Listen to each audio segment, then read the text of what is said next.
This program is brought to you by Resonance FM. If you like what you hear, please support our work by making a donation at resonancefm.com/donate. This is Talking Africa on London's Resonance 104.4 FM.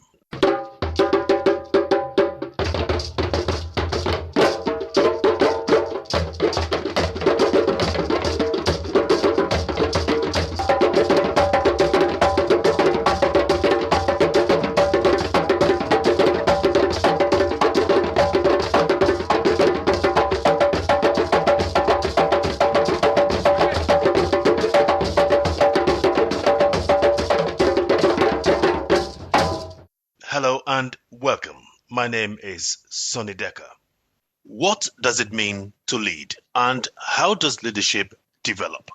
Is leadership an important and necessary factor in youth development? These are some of the issues discussed when Ahmed Hashelaf, a civic engagement specialist with focus on capacity building and education of young people, came to talk to Talking Africa about his opinion piece titled, quote, Leadership Development, Fixing a Platter or Reinventing the Wheel, unquote, written for the West Africa Civil Society Institute's publication known as the WAC series. As always, we play you lovely African music as part of this program. So our first piece of music is a track, Delali, by the Algerian music group Jimawi Africa from their 2015 album, Avance l'Arrière.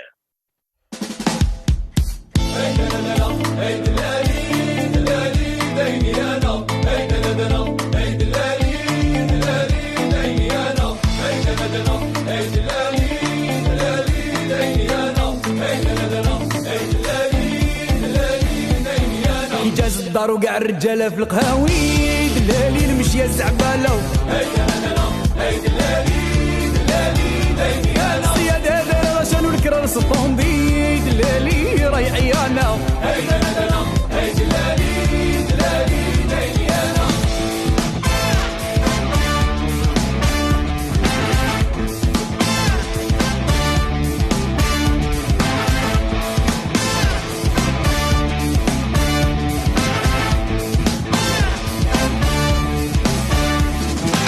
انا راها طونجي وهي تلارجي دلالي حوتها هربانة هاي دلالي بخوجي يا دليل يلزم لك الصوردي دلالي جيوبها مليانة هاي دلالي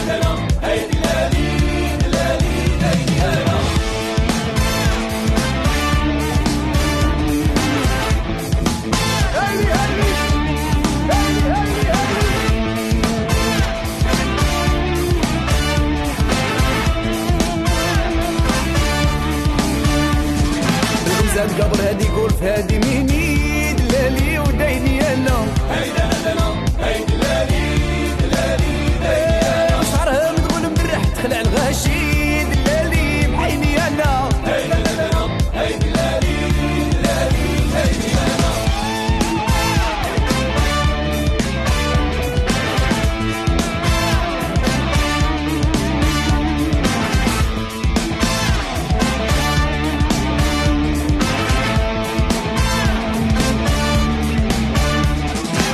انا شرب ودلها واسمك غزالي دلالي وديني انو هاي دلالي واسمني اساسيه بصح ليك انت اسيسي دلالي وحيني انو هاي دلالي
That was Dilali by Jimawi Africa, and you're listening to Talking Africa on London's Resonance 104.4 FM.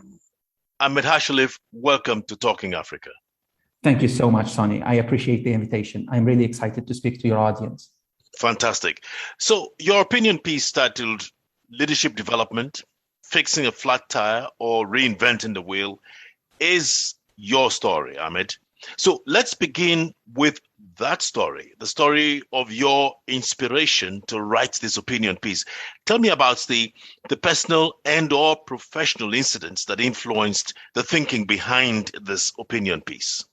Indeed, the piece stems from the fact that I was deprived from leadership development when I was schooled in Algerian schools. And I know this is a problem in most of the schools all over the world, because most of the teaching that happens in schools is lecturing, and we are passive recipients of knowledge that is poured into us. And I think that the piece started from a recognition that leadership is key to development. It's key to social, cultural, economic, and political upbringing. And we talked about this, Sonny, in our last discussion when we said that leadership is like beauty. It means different things to different people. And there are as many different definitions to leadership as there are people who attempted to define it. And to me, leadership is an amalgam of skills and gifts and attitudes and values that enable the person to have impact and influence people and mobilize them towards a desirable goal. And I think that one thing is certain about leadership. It is key, and there is a recognition by NGOs and civil society groups and international donors that it is key and it is important. That's why there has been a lot of effort and time and funding that is dedicated to leadership development. And throughout the years, I was a beneficiary, and quote unquote, I'm using the words between quotes because we talked last time about why we need to decolonize, why we need to be critical about the language we use in the civil society sector. And when I was subject to these trainings, I really had a lot to think about when it comes to leadership development. Most of the leadership that I developed personally was throughout experimental knowledge and experiential knowledge throughout engagement in different civil society groups in central Algeria. Indeed. So, what are your thoughts on the view? Actually, these are my views, that you can't teach leadership. However, to attain leadership skills, the right context for growth is critical. And this is a critical requirement for the child to grow in, to attain adulthood with this, to mature in it. What are your thoughts on that? I mean, I suppose you mentioned that you were deprived of some of these things, but so I want to assume that you'll agree. But can you expand on it? Right. Thank you so much, Sonny. This is a great question. So I think what is problematic about leadership development and leadership education in different places where I have been involved in leadership development is that it is missing the critical age category first. Because when we, that there is a lot of research that has been developed about critical period, which means that the earlier, the better in learning. So as we grow up, we lose plasticity of the mind and the body. And sometimes it becomes too late to develop certain skills and certain attributes of leadership. And this does not mean that we cannot learn leadership at older ages, but it means that the earlier the better. And the second thing about the approach that we use currently about leadership development is that it is privileging and it is exclusionary in nature. Because when we do as civil society groups, we choose a select group of leaders or potential leaders here and select group there. We are creating exclusionary practice, and we are maintaining, perpetuating privilege. It is, for me, reminiscent of the world of aristocracies when leadership preparedness was the sole purview of only a few. And those people who will put this on their CV, and then they will get more opportunities, or they have more privileges than the others. And there is very minute multiplying effort and paying it forward that is happening. This is my belief. Leadership is a practice that is to teach personal and social responsibility. That sort of Right. imparts social responsibility and confidence in people. And this is how you go forward. I mean, the goal is to become caring, compassionate leaders. This is what we're looking for, so that when you have all of these things together, you promote that climate of fairness, equity, and then you support others, who need support. I mean, as a leader, and Right. and so if you don't have the kind of setting to be able to nurture these ideals, and according to what your opinion is, and I think I agree with you that these things are taught at a later stage. I mean, when people have now become set in their ways. So really, evidence shows that they're unable to take what they learn subsequently and take that into the field of activity. It fails them in that sense. So this is important. And you can imagine such a setting or context will be filled with fun. It will be engaging and challenging. It will have clear rules. Rules are important, isn't it? I mean, it will require you show personal responsibilities, things like self-respect, respect for others, and you are treated equally with respect, that sort of thing. And you are encouraged to excel and to, I don't know about what you think about self-reflection and discovery. These are critical things, being accountable, and then you do your own self-review. I mean, I wonder how many young people actually think about self-review, where you look at your own personal performance appraisals, the stuff like that. I mean, do you stop to think and ask yourself, am I doing this right? Do I have the right thinking processes here? Am I approaching this right? I'm in the right setting. Do I need to review the way I look at things? I mean, how many people actually? These are fundamentals, behavior patterns to leadership. What are your thoughts? Yes, this is a very pertinent point. I think that leadership is all about equipping the leaders with the skills to be able to function in different situations, to manage uncertainty, to take decisions and take risks, etc. But also about the self-issues, self-esteem, self-reflection, self-discipline, etc. And this is very important to be able to have like the machinery of decision-making and reflection and personal development and continuous development and peer coaching, peer mentoring, etc. These are very, very important in leadership indeed.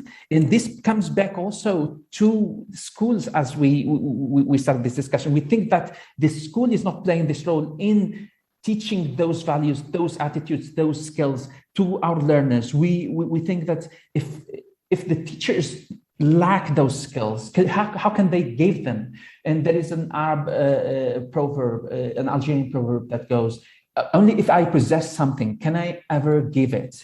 And the teachers, if they don't possess or they are not perceived and they are not trained as leaders, how can we expect them to pass on those skills, reflection, self-discipline, etc.? I'm thinking of the school as a flat tire. Classrooms are flat tire, but we do not have to throw the baby with the bathwater. We have to fix the wheel. We don't have to reinvent it. I think that in the African countries, we have a blessing in disguise that is centralized school system. There is a lot of criticism to centralized school systems, but I think it is a blessing for cascading down skills. We have already centralized education schools and training of trainers, logic and processes in those ministries of education that we can exploit to the full, and we need to use those processes of training trainers, inspectors and superintendents who can train others and then cascade down those skills in a great manner. And this reminds me of an appellation that we call for teachers. Teachers are often called the sleeping giants who need to be awakened to do their gigantic work. They are leaders because, Sonny, if we think of people who have influenced us in a life-changing way, if we take it as an exercise and start thinking about those leaders who influenced us personally, we can think of teachers, right? They are the leaders, they have the potential to lead, and we need to start researching, conceptualizing them, and also training them as leaders who can pass on the skills of leadership to the budding leaders of tomorrow.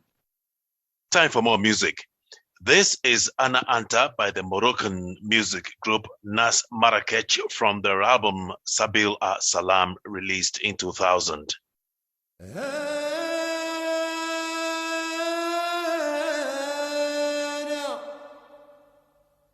جميع الخير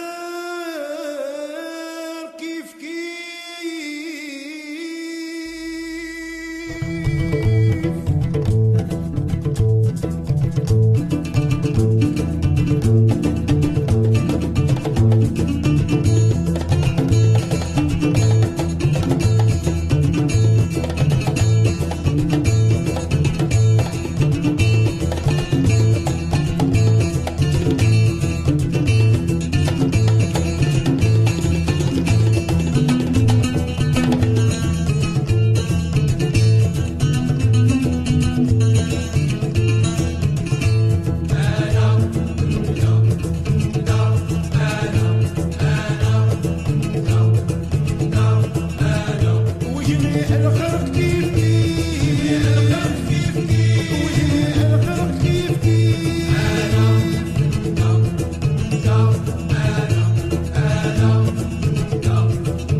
That was Ana Anta by the Moroccan music group Nas Marrakech from their album Sabil Salam, released in 2000. And you're listening to Talking Africa on London's Resonance 104.4 FM.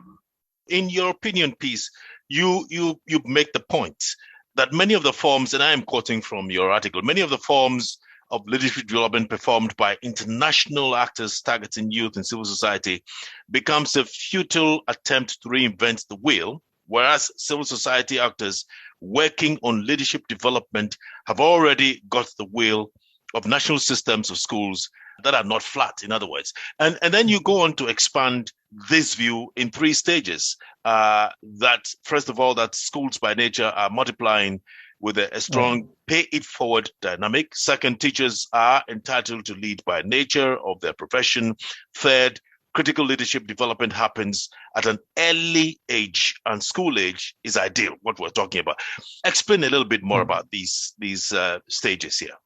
Right. So I think that civil society groups and international donors and organizations should start to look at being efficient instead of spending a lot of money to train a small subgroup of select group of civil society leaders here or there.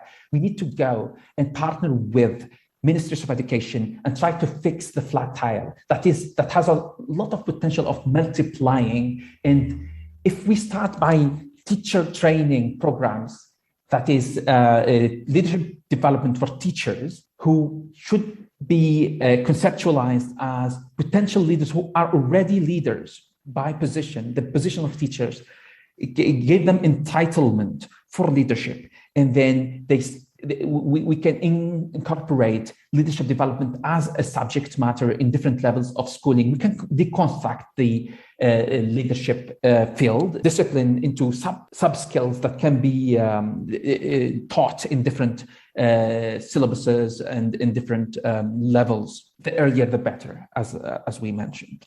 Am I correct in assuming that the international NGOs that you're referring to really don't have a place in this whole system? Because your view is that, national civil society actors already are working on leadership development, and national civil society organizations, I assume you're referring to local civil society organizations. And by local, again, I assume you're talking about indigenous civil society organizations. In other words, civil society organizations without any foreign backing or foreign, involvement in any form, shape. Is that what you're talking about? I'm talking about even with indigenous civil society groups and local partners, local civil society groups who partner with international organizations. They are more often than not influenced by the agendas of big donors, big organizations. But because at the end of the day, there is a very big problem in civil society at large. That is, you mean civil society in Africa, or perhaps sub-Saharan Africa? Yeah. Yes. In the global South in general, I think that we need to think of priorities of the region, local knowledge of the region, because even the word capacity building is problematic because it entails that capacity is lacking. Whereas capacity is not really lacking, there is like a need maybe to bridge knowledge, to bridge capacity, maybe to strengthen capacity, but the capacity, local capacity is lacking. And we talked, Sonny, last time about that there are a lot of ways of local ways of doing that should be exploited to the full, that should be emphasized. And this brings me back to the problem of the white gaze, the white savior image of the civil international donors who come to the regions in Africa and in global South countries, and with good intentions most of the time maybe, and have this expert mentality, passing on best practices, etc., to local partners. In the agendas and the priorities are once again those of the donors, those of Western organizations. I'm thinking of also in the content, it's like imported, and there is a lot of imposition of Western middle class values. This makes me think back. So I always cite this as an example because I read in one of the civic engagement, civic education curricula in Algeria. And one of one of the lessons in the civic engagement, civic education curriculum is a poem that goes like this. It says, "Don't stare, don't pick your nose, don't drag your feet, shut the door behind you," etc., etc., and goes on, speaking about the values, the mannerism, table mannerism. And one of the sentences says, "Take your elbows off the table." I think that some of these values are universal. We don't want to pick our nose, maybe, some, etc. But when you think of like take your elbows off the table, we don't really eat our dinners over the table in Algeria. In some of the regions in Algeria, we eat on the floor, etc. So does this value speak to my reality? No, right? And when we speak about, this also again happens. I was subject to one of the training in the United States, and there are some of the values, some of the standards that really do not speak to my reality, and they bothered me. One of the reflective listening workshops that I attended a number of years ago, that it goes like this: seem engaged, look interested, show respect. And this bothered me because in my way of upbringing, I don't show respect. I respect without the verb before show, respect. I do not seem interested. Be interested is like the right sentence for me. So we need really to, all those dogmas and those like agreed best practices should be looked at with a critical lens when it comes to I am an African Algerian citizen, and I need also to contribute to creation of knowledge, to creation of standards, and the values of the West not always apply to my reality. Indeed. And, I think that we've come down to, what I mentioned earlier about, the right context for growth as a critical requirement for leadership development. I mean, that's what it boils down to. You need to have these values inculcated and established. I mean, the child must be understood. So the child feels understood and respected and valued. In other words, you must be made to feel you matter, you're important. Now, if you have this view about yourself, you can then pass it on. And these are the leadership skills we're talking about. Rather than, coming to teach certain traits and aspects, which, again, like you're saying, are foreign to your culture, the way you behave. I mean, sitting on the floor and eating does not necessarily mean that you people are dirty. I mean, of course, nobody wants to ask, well, why do you sit on the floor to eat? And how do you sit on the floor to eat? I mean, if you're concerned about germs or whatever it is, you have to ask, and you have to learn the culture and understand what it is. You just don't come in and assume that these people sit on the floor and eat. They need a table and a chair, and they have to take their elbows off the table when they're eating, and so forth and so on. That is not leadership training. That's an imposition. That doesn't work. Time for some more music. This is Nuba Lutu by the group Al Sara and the Nubatones. The track is from their 2014 album, Silt.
Nutu by Al-Sara and the Nubatones, and you're listening to Talking Africa on London's Resonance 104.4 FM.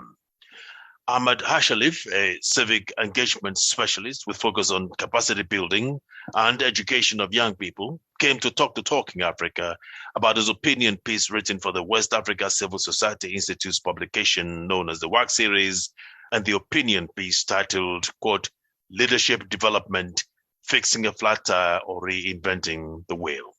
Ahmed, let's talk about another dominant aspect of your opinion piece, the early age, childhood, the pre-adolescence and adolescent stages of development, the time to start leadership development. Now, does this mean all the grown-ups, and I say grown-ups, the participants enrolled in these leadership development programs will not make or will not be able to transfer lessons learned in their fields of activity? Your opinion piece describes the sub-region, the West African sub-region, as, quote, fraught with non-profit work, unquote. Now, this raises serious issues, Ahmed. Either that these programs are developed and implemented in ignorance, as I've just alluded to earlier about sitting on the floor and eating, or the true intent behind these programs are entirely unrelated to, quote, youth leadership development. In other words, very selfish, likely very selfish and exploitative and hidden agendas. I mean, what are your thoughts on that? Wait, so first, I don't think that grown-ups should go depressed saying that we cannot develop leadership at all costs. But I think that the earlier the better. It doesn't mean that leadership cannot be developed after puberty or a certain age. It's just from the lens of efficiency and effectiveness and good use of resources. If we want, with a significant ease, leadership development with a significant ease, we have to start earlier.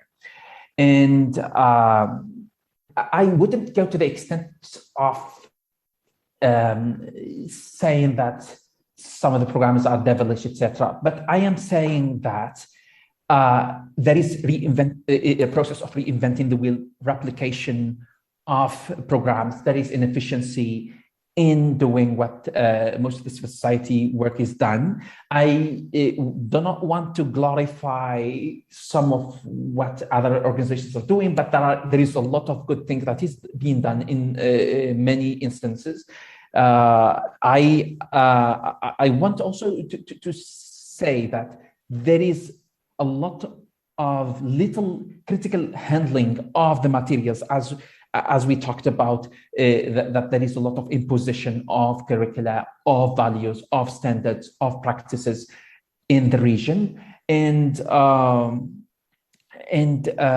also there is a very little recognition for the potential of local partners and local indigenous civil society groups' work, and priorities are given to those that match the agendas of international organizations. Here, I want to note what, as in Generations for Peace are doing, which is, I think that there are a lot of, because Generations for Peace is a Jordan headquartered international organizations, that is a Global South organization that is international, and there is a lot of contextual sensitivity, and also a lot of programming comes from the grassroots level, and local ownership and sustainability of the programming and cultural sensitivity is emphasized. But what I'm saying is that most of the work that is done by international organizations should be revised, and some of what we call capacity building should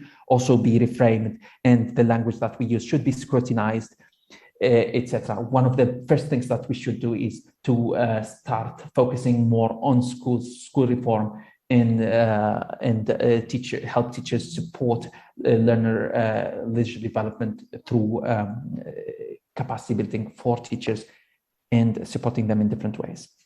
Yeah, but Ahmed, I mean, the agendas of international NGOs are not the same as the agendas of local NGOs. Right. And you can't have the two existing together. You know, right. International NGOs are bringing their own ideas about how we should be educated, how we should look at leadership, how we should right. do ABCDE, which is different from the way we do things. As you're saying, you know, they're not coming to fill in a gap.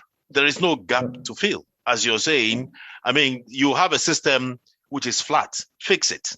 A flat tire, fix it. Don't go and buy a new tire. Don't reinvent the wheel.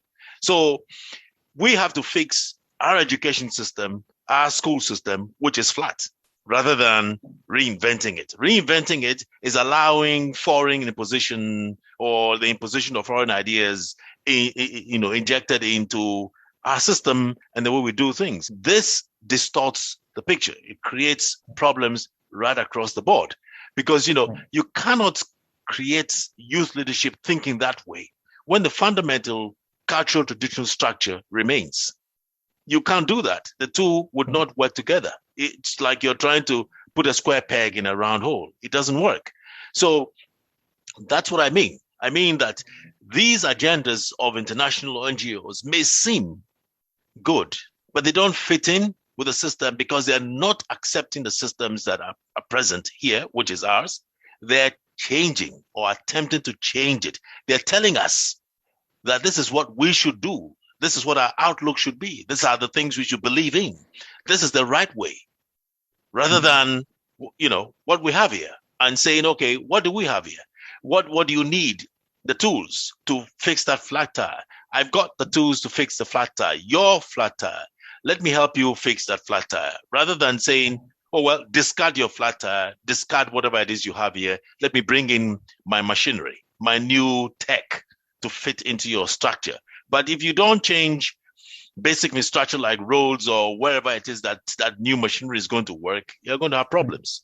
That's exactly what I was thinking about, Sonny. So I think that either they should change or we should change. The first thing is that I think that we need to talk with donors, Western international NGOs in the global North, and recognizing indigenous civil society groups and experts from the global south and NGOs in the global south. They need to be recognized as equal partners, and a critical language and a critical way of doing things should be established. If they don't change, the donors do not. And as I told you, Sonny, in our last discussion, that I used to work in a local NGO in Algeria, and whenever we apply for a grant or funding, if you think that this sector or this aspect is very important for you, they do not give you money unless it meets they would give you money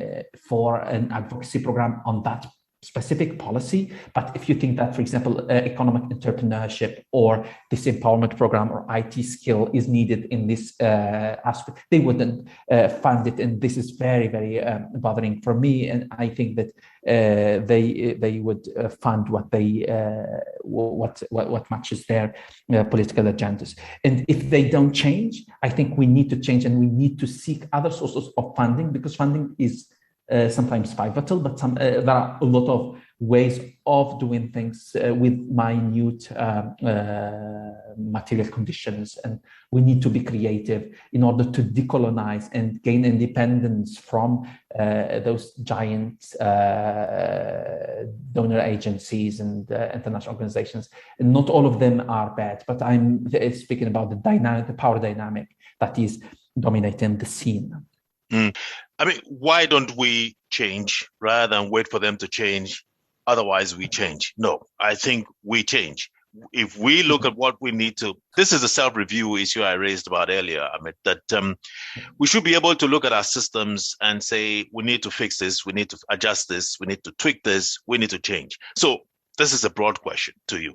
Do you think education at the preschool, primary levels should emphasize things like self-awareness, self-development, learning, knowledge acquiring strategies rather than acquisition of knowledge and skills?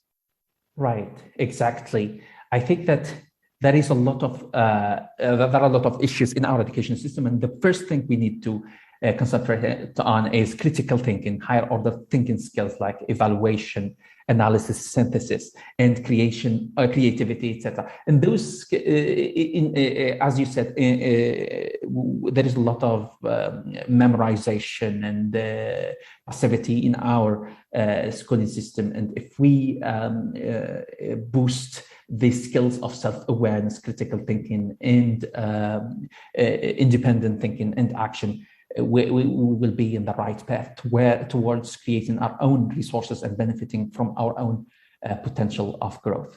Indeed. I mean, and that also tells you about, again, that takes it down to the local NGOs.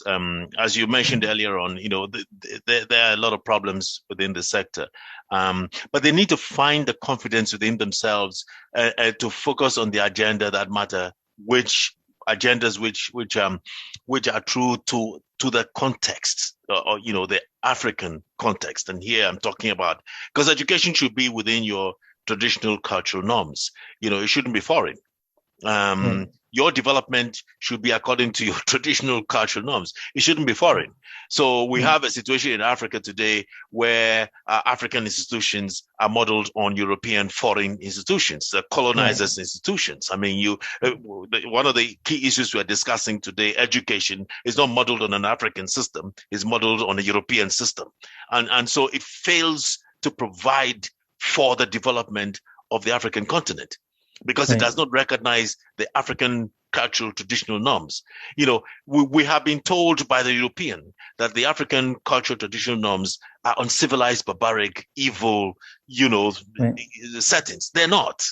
And so, you know, it's in our minds that the only way forward is a quote unquote Christian way, not the African traditional religious practices, because these are evil and devilish. This is what we've been taught and passed on. Right. So we need to readjust some of these things. But we have to do it ourselves. This is a self-review, self-reflection, self-discovery thing that I was talking about. We need to be able to do it. Finding that power within us to do that is a challenge. And I think, you know, this is where people like you, I mean, You are now a civic engagement specialist. You focus on capacity building and education of young people. So we need people like you, therefore, to be able to reorient the thinking, to refocus, so that local NGOs, civil society organizations, will come down to the ground and then begin to build from the bottom up. Next piece of music is the track Maghreb by the Algerian music group Rena Rai. The track is from their 1983 album, Hagda.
That was Maghreb by the Algerian music group Rena Rai. And you're listening to Talking Africa on London's Resonance 104.4 FM. What do you think you as an individual can do in this sense to fix that flat tire instead of reinventing the wheel, what we're talking about? At least, I mean, what significant contribution can you make towards this, fixing that flat tire? And I mean, is this proposition for a new type of leadership development program, the African school systems that you talked about, is this your pitch? Right. That's exactly my pitch. I think that if we want a global inclusive reform, it should start in schools and universities. And this really reminds me of that the problem is not only in civil society, but also at universities and schools. Because when we think of knowledge, how knowledge is constructed and created, there is a problem even in universities. Do you know, Sonny, for example, if there is a rural sociology class at university and there is a rural person inside the class, his opinion and narratives and stories and knowledge about rural living is disregarded and not valued at all in the context of classroom discussion, because we believe that the problem of how do you perceive how knowledge is created, we think that knowledge should be brought from prestigious Western universities, while I think that we need to acknowledge that the word knowledge is uncountable and can be plural knowledges. We need to know that we need to recognize that there are different ways of knowing and constructing knowledge, and even in capacity building programs, in capacity strengthening or capacity bridging, however you want to call it. And in schools, we need also to reform the way we construct knowledge and school in general. Final note I would like to add is to encourage people to register for an amazing course that I contributed to with my collaborator, Tuskabro November Viken. And the course is entitled Post-Pandemic Virtual Team Leadership Essentials. If they want to register, they can go to oaks.teachable.com. Indeed. Ahmed Hashlev, thank you very much for taking the time to join us on Talking Africa. Thank you very much, Sonny. That's it for this week. Talking Africa is repeated here on London's Resonance 104.4 FM on Tuesdays at 9 a.m.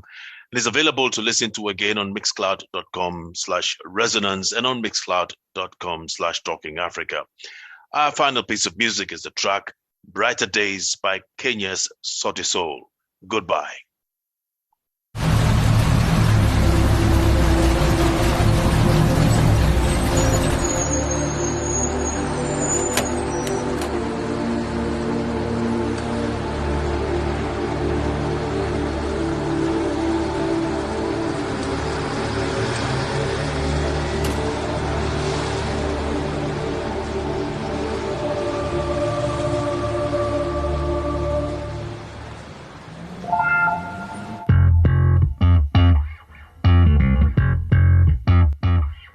Cause I'm certain brighter days are yet to come.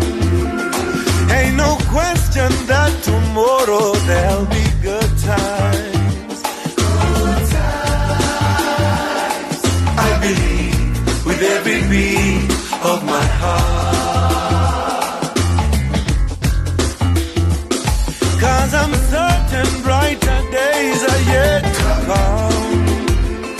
Ain't no question that tomorrow there'll be good times. Good times. I believe with every beat of my heart.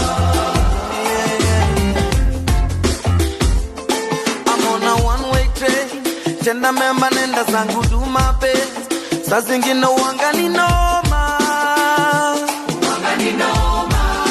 Imani yangu inanichoma. But I know there'll be a better day.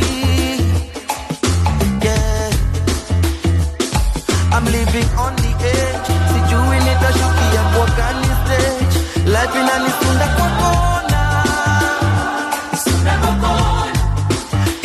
Personally, niko kwa boda. I pray for better days. Cause I'm certain brighter days are yet to come. And no question that tomorrow there'll be good times. Oh darling, I believe with every beat of my heart. Siku zikizidi, nazidi makinika zaidi. I'm holding on a little bit longer. What doesn't kill you makes you stronger. I see a better day. Visions of love from up above. The sun is not too far away. Now I shut up, now not far. I know I will be okay. Reach for the stars with everything in my heart. I know. Cause I'm certain brighter days are yet to come. Ain't no question that tomorrow there'll be good time. Oh, I believe with every beat of my heart. Yeah.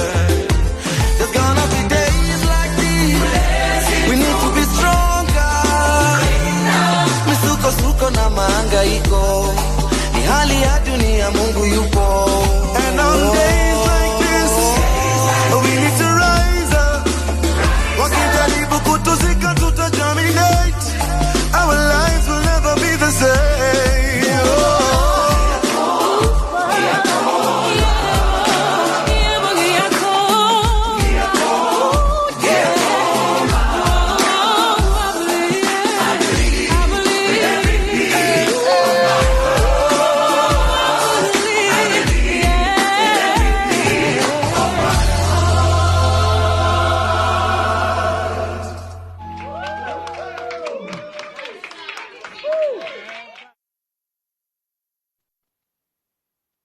This program has been brought to you by Resonance FM.